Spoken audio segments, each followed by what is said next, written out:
Hello, you wonderful people, and welcome to another episode of Not Too Comic Book. This being a show where we talk about TV shows that are adaptations of comic books. For today's episode, I'm going to talk about the latest episode of Black Lightning. A lot of really interesting things went down in this episode, so let's break it down. Well, first and foremost, a big part of this episode is about the fact is that, the Pierce family is finally back together. I love that conversation between Lynn and Jeff, because Lynn now, she kind of figures, I think because of what she's going through recently, she's kind of like, because initially she never really understood the whole addictive nature of the fact of the matter is having the whole entire world on your shoulders and you having the power to do something about it. But because of recent events, she kind of has learned that, because obviously she kept pushing herself. She got addicted to, the glamour and just how smart it made her and how it made her be able to kind of help a lot of people, so she can understand Jeff's, a little bit more of I'm kind of basically trying to fit you into this box of being someone that you're not. This being part of Black, the fact is, it's almost like asking Jeff to basically deny a part of himself. It's like Black Knight Lightning is a part of who you are, and you're able to do so much good with it. But Jeff at the same time was like, no, you have nothing to apologize about. I should have picked the Jefferson side of me and not the Black Lightning side of me. I should have ran after you instead of helping Henderson. And obviously, ultimately, that comes down to being the dilemma. But at the end of the day, the entire family's sitting together. Lynn is still dealing with her addiction. She's going through withdrawal. She even finds a little, one of her hidden things of a glimmer. And she was tempted to, take it, but she could have thrown away, but she couldn't either. And for her, it's because the whole family is making the decision not to, keep any more secrets. And so it's a situation of, because, Anissa's trying to make her feel better by being like, it's not, don't blame yourself for it, because addiction can happen to anyone. It doesn't make you a terrible person because you got addicted to this. Anyone is capable of falling into addiction. It's a disease, and so it's we are in this together, so no more secrets.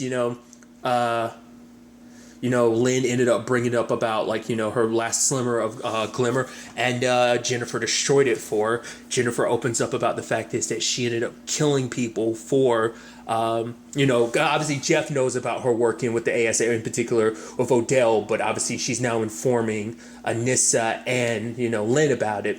And they're like, I'm so sorry. And this is, but you did what you thought was right. It's yeah, but was it the right thing at the end of the day? She kind of says to live with the fact is that she killed people, Markovian or not, those are still people she killed, And Anissa's well, I think Grace might be the one. They're really? That ain't no secret. We could tell by the way you look at her. And then Jeff had to be Jeff, where he's well, I saw the erasure of multiple universes, and then I actually helped fight and save this one. And it's he's it's just a little small thing. It's really, Dad, you had to show us up and everything. It's yeah, come on, mister, I'm part of the Justice League. Come on, dude. Seriously, you're literally one of the founding members of the Justice League. Come on. So that's crazy. And just everything that you were able to experience during Crisis, you play pivotal role in all of it. So it's come on, dude. That's sick. So it's sad that but I love that they're all joined together, hands,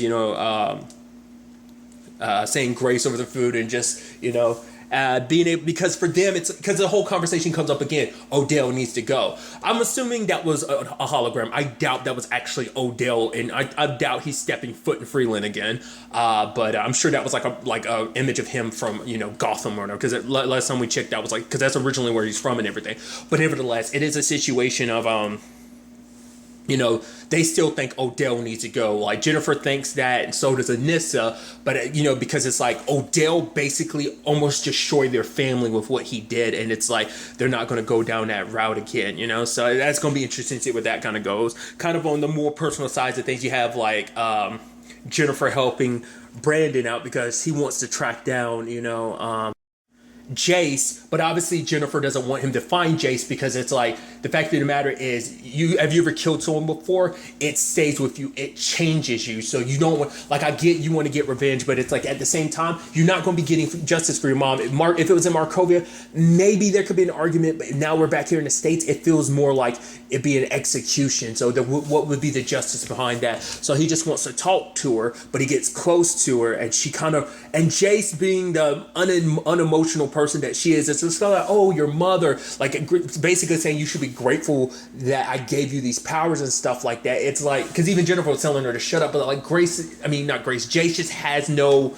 empathy. Like, she lacks compassion, and so she, for her, it's just everything's such a matter of fact. It's just kind of like, oh, like, I might have done some terrible stuff, but hey, look at you. Like, I'm responsible for you having the powers that you are. So the powers you're going to try and kill me with, you should be thanking me. You're looking at them as a curse. They're a blessing. And then also, like, the craziness that Brandon ends up taking he basically kept his mom's ashes with him, and he basically turns them into, like, he solidifies them into basically crystal blades and ends up using them on Jace, but he doesn't kill her, just stabs her with it, and it's like, oh, like, if you kill me, you'll never find out about your dad. And it's like, that's where his powers come from, not necessarily Helen's experiments, but more so it seems like it came from his father, who it seems like that's where his earth powers come from. It could be a situation that the experiments might have rapidly affected, like, how quickly Brandon got his abilities. Maybe that type of situation of making his abilities manifest sooner, because of the experiments. Maybe they kind of modified his, metahuman DNA or something like that, And I love Jennifer being like, you're so stubborn, kind of like my dad. Go ask TC for help. Which he does, which TC is like, no, I got your back. So TC's going to be looking into his dad's situation for. I wonder, is it going to be, well, we haven't come, I'm about to say, is it going to be someone we know? But it's like, we've never come across anyone with actually Earth-based abilities so far. So it's like, I highly doubt it's definitely not going to be someone that we've met. But I'm curious to kind of go down that lane of like, well, understand. Maybe it's a situation where Brandon's dad doesn't know that he exists. I mean, the question is like, maybe Jace only knows because she experimented on his mom and kind of got to know her, because she was like, oh, basically saying like, oh, your mom was my favorite person or something like that, which is super messed up when you consider like what Jace got arrested for, like the way she experimented on people cutting off their feet and stuff like that. So it's like, it's not like it, it's going to add any solace to it, but it's just like, it's interesting. Like I said, maybe that's the reason why he hasn't been in Brandon's, like, because he doesn't know that Brandon exists. Maybe like Brandon's mom never told him that she was pregnant. Maybe she never had an opportunity to. So maybe he's going his entire life never knowing about Brandon, or maybe he left. Who knows? That's going to be an interesting angle to see where that ultimately ends up going. Obviously, another aspect to this episode is the whole Jennifer and Khalil situation, because Anissa's still warning her about it, because it's like, yeah, like Painkiller. It's like, don't call him Painkiller. He's not Painkiller anymore, but it's like Painkiller is still a part of him. He's a killer and everything, which, it's like because it's like you've never crossed paths with the Painkiller. That little one encounter, that wasn't enough of a moment for her to really get to know who Painkiller is. The fact of the matter is, Anissa's collided with him before. It's like she's seen him murder someone. He almost killed her. So it's a situation of like, he's soulless. Like, he's just an animal. And she's like, oh, what about Grace, the woman who literally turns into animals? It's like, but despite whatever form Grace is in, she knows who I am. She would never hurt me. Can you honestly say the same thing about Khalil? Because the complicated thing is, Khalil has hurt her both physically and emotionally over the course of the series, whether it was just him being as Painkiller kicking up with Tobias, or, there's a lot of points in time where he did kind of hurt her, so it's like, you can't, even before this whole, being controlled by the ASA thing, he's kind of hurt you before too, because he was just, so angry and stuff like that. So, I mean, don't get me wrong, everyone's got a little darkness in them. It just took Tobias kind of weaving that darkness into his own weapon, and then eventually the ASA kind of weaved it into their own weapon. So, but obviously Jennifer still keeps, sticking up for Khalil, which obviously Anissa's like, I don't get it. Why can't she see him the way I do? But Grace is like, because that's her first love. Like, she's young, and so the fact of the matter is, she's going to be a little blinded by love, and she's not going to see him the way maybe you don't. But the fact of the matter is, your sister can take care of herself. So if it ever comes down to that, because Anissa was like, if he does kind of do something to Jennifer, like, I'm gonna put him in the ground and make sure he stays in the ground this time. Which, that whole situation is sad, because like, obviously, you even had Gamby trying to help Khalil, because he's like, I know what it's like to go through PTSD. Him being a tailor actually what helped him, because it made him feel good to be able to craft something with his hands without his hands being used to hurt or kill somebody. Like, he was able to do something that made him feel accomplished. It kind of gave new purpose to his life, and he was trying to do the same thing for Khalil. It's like, draw, like, to give yourself focus on something, because like, you're going to need to actually talk to somebody. So he was suggesting the same lady that worked with Jennifer in the past. We haven't seen her since, I want to say season 2, before the whole ASA came to Freeland. Like, they were capturing people. She managed to kind of escape the net. I want to say that's the last time we've seen her subsequently since. I could be mistaken, but nevertheless, sadly, Painkiller ended up escaping, and he's like, oh, I'm going to kill the Pierce family because it was my last mission, and the fact of the matter is I'm going to make you watch me do it. So he's up there hurting Jennifer. Luckily, Khalil was able to fight back and even take back control because he wasn't about to be controlled anymore, and he ends up putting Painkiller back. He couldn't completely kill Painkiller because it's still a part of him. He even says it later on, like he doesn't think there's any escaping it, and I have to live with the fact is that Painkiller is most likely always going to be, we'll see whether there can ever be a solution for it, but it seems like Painkiller is going to be a part of him. What I thought was really interesting though is that Jennifer seems like she's able to counteract his poison, I guess like with her power, because she ends up, just because Brendan was like, oh, you got your powers from your dad, your dad's similar powers to you, because that made him think like, well, if that's the case, if your powers are similar to your dad's, which is always interesting, like I said, like how that always works, just like the fact is because Anissa, her powers, like I said, I think it's all in the same family. They never really, maybe they did earlier on, but I don't remember. But I feel like they never really explained like how her powers work. I assume like it works on some electrical lane as well, but just the fact of the matter is, like, the fact is that Jennifer's powers are closer to Jeff's than Anissa's. It was what the whole point I was making. But the point is, like, Brandon was like, oh, because you have your dad shares your abilities and everything. Like, because you share your dad's abilities, maybe I do share mine. So maybe Jason wasn't lying. But the thing is, the point is I was making is, like, Jennifer described herself as Black Lightning 2.0. And you see it in this regard because she was able to, I guess, use the electricity, the current and power in her body to basically burn away the poison. So she was kind of her own cure for it. So I thought that was interesting. Khalil tries to, apologize to Jennifer because he, explaining the fact of the matter is this is something that he's always going to have to live with. But at the very least, like he gets to feel it. He feels it on the inside that like I still have a soul despite everything. And it's like I need I can only get through this if I kind of got you by my side. But Jennifer can't be with him because it's like I can't be with someone that's literally always going to have a target on my family's back. Because now she sees Khalil the way Anissa saw him, and I think sadly it's so heartbreaking because for their story to kind of end up like this, it's like it's like I get it, what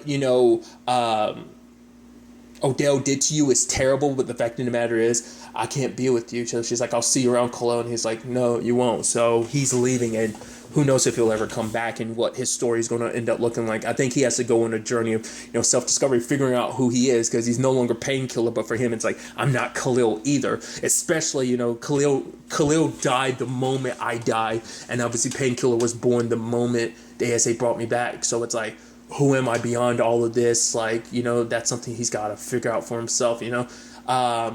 Kind of similar to how Wynn on Supergirl is taking back the name of Toyman and using it to create, instead of like this destructive villainous legacy, that he's going to take it and use that name to build a heroic legacy. Maybe Khalil potentially could do the same thing with Painkiller. Who knows? We'll have to wait and see. But then another angle of this was the Purdy getting attacked by the Markovians. Luckily, Jeff, Grace, and Anissa showed up in time to help. They got a lot of them back, but it turns out the Markovians had already taken Anaya and her dad. So it's like, okay, so last time we saw was Anissa and Grace going off to go save her. So I'm assuming maybe that'll be something we kind of deal with going forward. But just sadly, because like obviously where the Purdy were located, just Markovia having occupying like outside areas of Freeland, ended up stumbling across them. So we'll end up seeing where things kind of go on that front. Along the same lines, other things that went down is obviously the really interesting stuff with Lady Eve. Home dude, basically Lala's like right hand man. It's like that dude sucks. I mean, granted, they drugged you and everything. Not probably. We definitely saw them drug you, but it's like I don't know whether that was a true serum or whether it's just they got you so drugged up or like high or whatever that you just spilled the beans. I'm like, you're so unreliable. It's like it's that situation of like you literally say I'm here for business. It's like you don't mix business with pleasure, but for him it's like, oh, this pleasure was business because it's like, oh, tasting out a product because this is what Lady Eve's establishment's all about. But I'm just like, oh, you're an idiot. And you ended up spilling so much business about Lala, you put him at a disadvantage. So when Lala does show up, Lady Eve's able to activate the codes because of the sayings and stuff like that. It's like, oh, you thought Tobias is the one behind it? No. Tobias took what I did. So you never worked for Tobias. You worked actually for me until Tobias kind of obviously decided to, take over the operation and stuff. So now Lady Eve's more in control. So it's like, oh, you can't make any moves. So like, okay, I'll help remove all this stuff. because despite all the power that Lala's got, he's still being controlled, forced to sit on the ground like some dog, you know. And it's like, that sucks. It's like, it's sad because now it's like, oh, your bark is worse than your bite, because the whole point was like, obviously he wanted to use the Suitcase as a means to draw Tobias out, because obviously Tobias ended up getting away from Markovia. We find that out by the end of the episode. So where that's actually going to take him, that's going to be really interesting. Like, I mean, I guess he's going to take a long-ass way back to the U.S., or maybe he's just going to stay international for a while and just kind of run things from there. I have no idea. I'm curious to see what he's... Because obviously, you know he's going to have a grudge against the Pierce family. But maybe he's like, that's too much trouble. Maybe he's going to wait for this whole situation to blow over. Then he's eventually going to go back to the U.S. and strike and kind of take back what he believes is his. Or maybe he's, like I said, going to start his operations internationally. I don't know. I'm curious to see where that ends up going. But Eva's like, Lady Eva was like, you give me the suitcase, I'll fix your situation. So she gives him the suitcase. It turns out, Gambi ended up taking this, the eye of one of her children. And it's like, so tell Lady Eve I want a meeting. And, because even Eve was kind of like, you could have just sent an email or something. He was like, well, old friends, I owed you this. So they finally had their face-to-face after all of this. But Eve is willing to hand over the suitcase. And she says it's also because for her, it's like she wants them to end up taking down the ASA, because in all honesty, it's like while she was going, they basically came in and ran her town. And I was like, no, this, Freeland is mine, which is like Freeland apparently ends up being so many people's, because at first it's like, oh, it's the 100s, which obviously made it Tobias's, and then it was just purely Tobias's. And now it's like, oh no, Lady Eve is like, don't get it twisted, it was always mine. Tobias kind of took the throne. Well, Lala for a little bit thought it was his, but now he's kind of been like slapped down to be like, no, it's mine. So that back and forth between the power struggle that is in Freeland, in particular, from a criminal perspective. But nevertheless, because even Gambi was like, get to what you want, but it's like she just wants the ASA taken down. But I'm like, I don't know. I mean, to be fair, it would make sense, because if they're taken out, she can kind of flex her muscles, kind of get back in control. So it's like the bad blood between us, Gambi, consider it even, like, I mean, I died and came back, and you're actually still alive and everything, so let's leave it at that. She even made a joke about the fact is at least now she can tell one of her the twins apart. Now it's like, that's a sweet motherly thing to say. But nevertheless, but Gambi gets the suitcase, and it's like, okay, I was like, finally, are we going to find out, like, the full ins and out of completely? I feel like we never fully understood the suitcase, but now maybe they kind of explained it back then when Tobias was using it, because he needed Jace to open it or whatever. Or he got Todd to open it, but we still weren't fully sure 100%. But now it's like, okay, so they break it down. Like, at least, now, like I said, maybe they did explain it before, but now we're getting a refresher. At least, like, Gambi's informing Jeff and Lynn about what it is. So obviously, it has a genome of every metahuman that the ASA has come across, which I'm assuming that includes everything, not just in Freeland or just probably worldwide. We'll get to that in a second, but probably also like everything related to the Flash, or all the metas that were created because of the, because I'm about to say that, like, you kind of always have to go back to the ones from the particle accelerator, because obviously the ones that Barry ended up accidentally creating because of the thinker, because of the whole bus situation. I mean, Ralph is literally the only remainder of the he's the only bus meta that's still alive. So, and that was only like 12 metas in total anyway. You get what I'm trying to say? So that kind of never get, but it always goes back to the Central City one. But regardless, we kind of learn a lot more, because someone had actually left a comment last episode saying, like, give me a little more background into Gravedigger, and they were like, I hope the show ends up going more into history, and it's like literally the next episode they do.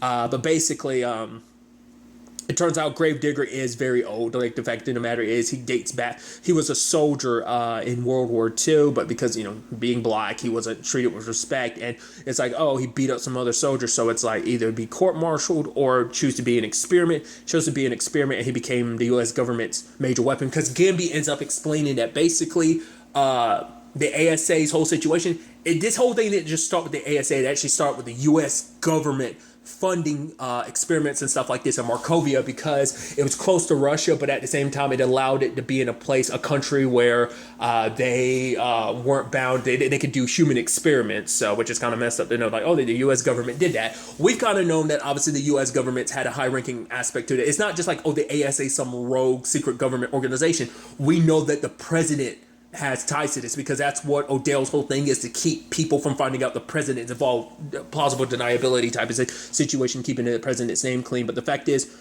Gravedigger ended up being their super soldier, essentially killing on the battlefield. But then becomes a question. Well, what I really liked is him basically saying like, oh, he was basically the first in human history, the first recorded metahuman. And I'm like, okay, so this opens up everything. The beauty of Crisis, because basically now this retroactively makes it so that the Arrowverse has a longer history of metahumans. Because at first it seemed like, okay, metahumans, because at least in the confines of the original Earth 1, we'll distinguish between Earth 1 and Earth Prime. Earth 1, the only metahumans that existed, it seemed like, because they never went to like, oh, metahumans exist before this, was Central City because of the particle accelerator. Obviously, that, like I said, that applies to Earth 1. Obviously, things were different on other Earths, so that's kind of how they apply that. But now it's like, obviously, we know that at least, because that was always the thing of like, okay, so like, I was like, how did they handle like, because obviously they never really explained what Earth Black Lightning took place on, like obviously seasons ago when the show started. So I was like, okay, so Flash has its continuity about metahumans. So I'm like, what about Freeland? Because it almost seemed like they didn't really, it seemed like not until stuff went down in Freeland that they knew about metahumans. Now, because of this, we basically fold all continuities together on Earth Prime, making it so that obviously metahumans have existed since at least the 70s because of Freeland, but now we go back even further to World War II with Gravedigger being the first recorded metahuman. Doesn't mean there couldn't have been previous ones, because they activated the experiments activated the metahuman genetics in his genes, so it was already there. But who's to say there hasn't been an even older metahuman that just no one's aware of it? I mean, that could always circle around and become a storyline some other point in time, but then just like retroactively making it so, like expanding once again this Crisis situation, because this could have been a situation where it's like, yeah, you could expand that, but it would have been on Black Lightning's Earth, and that would have never affected the Flashes. Like, granted, I think they could fiddle around with that. Whether they will or not is going to be a whole thing, but this retroactively, because this is all on Earth Prime, now makes it so that the Arrowverse has a longer history of metahumans, that metahumans have been around for a very long time. So I think that's kind of an interesting situation. But now we kind of get into the ins and outs. It was like, okay, so what's this all about? And it's kind of what I brought up last episode. For there to be an American in Markovia working to destroy the U.S., I'm like, he has a grudge against them. Like, maybe they abandoned him or something like that. It's like, so it seems like basically he was kind of abandoned by the U.S. government because of like everything that they were doing. And so that's what this is about. This is about getting revenge against them for what they did to him. Basically turning him into this weapon. They sent him in there because he's actually the one that, because there was a coup in Markovia and that ended up pushing the U.S. government out. The U.S. government then, obviously took all that because Gamby went in there, got Jace. Because at the beginning, like, it seemed like, because Gamby made it, he's like, oh, well, like, if I had disobeyed one order years ago, I could have killed you and I could have stopped this war between the ASA and Markovia. Like, that happened at the beginning of the episode. Now, retroactively, we now know, like, okay, so that's because if he had killed her back then, because her coming back to him, bringing her back to the States is what basically started the ASA and would eventually become the vaccine situation and Freeland. So all of Jace can literally be tracked back to kind of the beginning. To be fair, there's a lot more complexity to it, but now it's like, okay, now we understand, because like I said, Odell made it apparently clear, like, oh, like the president is connected to all this. So, and it turns out a long line of presidents since, what's it like? I think Gamby said since like FDR, every president has known about it and has subsequently been putting money into this project and stuff like that. So obviously it's like a governmental like conspiracy, and that's the whole thing about the ASA. This could be the key to taking them down, but at the same time they still got to worry about Markovia and Gravedigger and understanding like why he has a grudge against the U.S., the ASA, and even them. What was also interesting too, because when like it's like, oh, does Odell not know about this? And even I was kind of, because even Jeff was like, yeah, Odell claims he doesn't know, because even I was like, Odell probably knows, but it turns out, because the way Gamby was talking about it, it's like, no, there's a good chance Odell didn't actually know, because the only way no one knows the information that's on his laptop in his Suitcase laptop unless you got the Suitcase laptop. So it's even above, even with all his time in the ASA, it's above, I'm sure, Eve's position above Gambi's, because even Eve couldn't open it.